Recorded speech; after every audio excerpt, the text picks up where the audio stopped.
Check the custom tray created by the dental lab. Make sure that there is enough space to accommodate the lip and the cheek frenulum. When the patient closes her mouth, make sure that the bite plates close in a parallel and flat position. The patient should not feel any pain in the process. To shape the functional margin in the upper jaw, thoroughly rinse the tray and dry it. Apply a suitable adhesive around its circumference. On the prepared margins, apply virtual heavy body and carefully rotate the impression tray into the mouth. Ask the patient to suck on your finger once or twice and to move the lower jaw to the right and to the left. This activates the muscles. Next, insert the tray in the lower jaw. Ask the patient to close her mouth. While the patient lightly bites on the bite plates, she is asked to make certain functional movements. She alternates between pursing the lips and smiling. These movements should be repeated 8 to 10 times. Subsequently, the jaw should remain closed while the material sets completely. Trim the material pressed on the inner surface of the tray back to 2 mm. Excess in the dorsal area should also be removed. After having coated the inner surface of the tray with adhesive varnish, apply virtual light body for the basic or wash impression. Insert the tray and lightly press it into place. It's important to remove any excess that is pressed out on the dorsal aspect immediately. Ask the patient to suck on your finger again. This allows you to determine if impression material is still flowing towards the throat. If this is the case, remove it. The next steps are carried out in the same way as those for taking the impression of the functional margin. Small voids and inaccuracies can be corrected with virtual extra light body. For this purpose, proceed in the usual way. When the tray is removed, you should be able to feel the suction effect. All the important anatomical details should be visible without any voids. Excess material must be removed, particularly in the area of the tuberosities. The functional impression of the lower jaw is taken in the same way as that of the upper jaw. The only difference is that instead of having the patient suck on a finger, she is asked to stick out her tongue and move it to the left and to the right a few times, touching the upper lip. Insert the upper impression and ask the patient to carry out the functional movements with her mouth closed. Between the individual functional movements, ask the patient to swallow.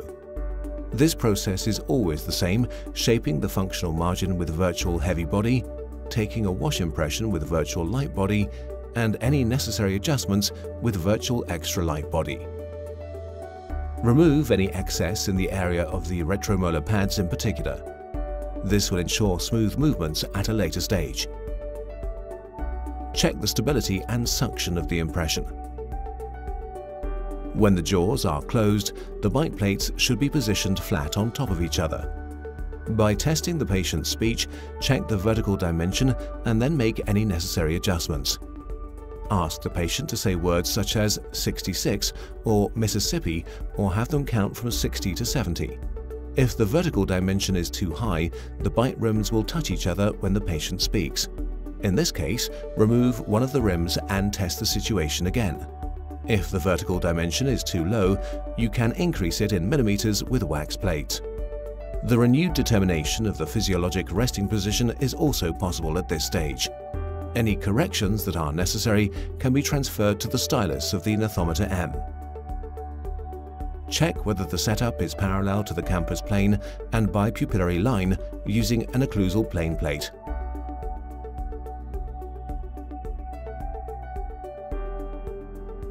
To prepare for the registration, remove the white bite plates.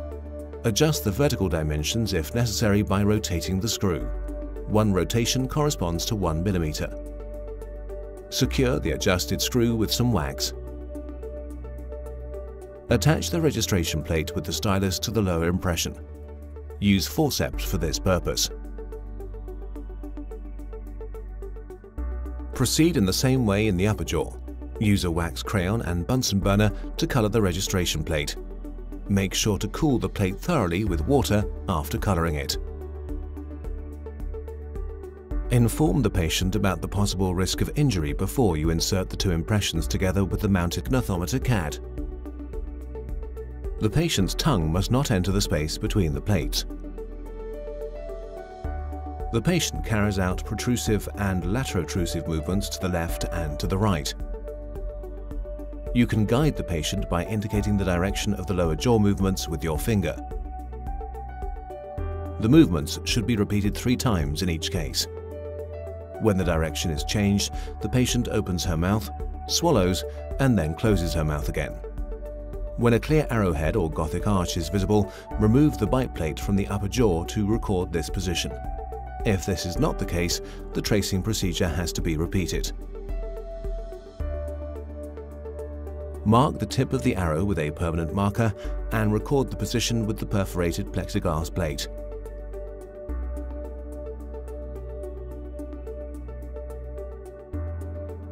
In order to verify this position, ask the patient to find the centric position herself several times in a row.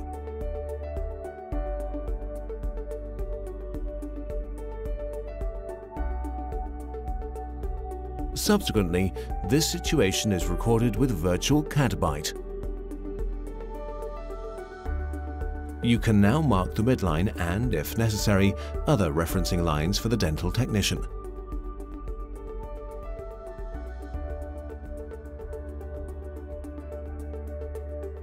Optionally, you can use the 3D universal transfer bow for skull-related model orientation.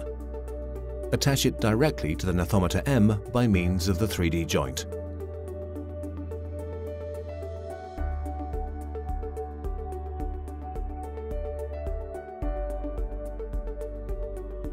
The form selector helps you to choose the appropriate teeth.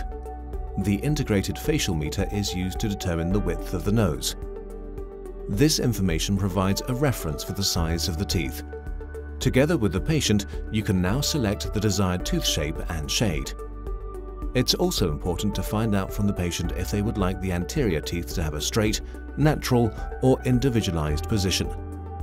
Subsequently, send all the information you have collected to the dental laboratory.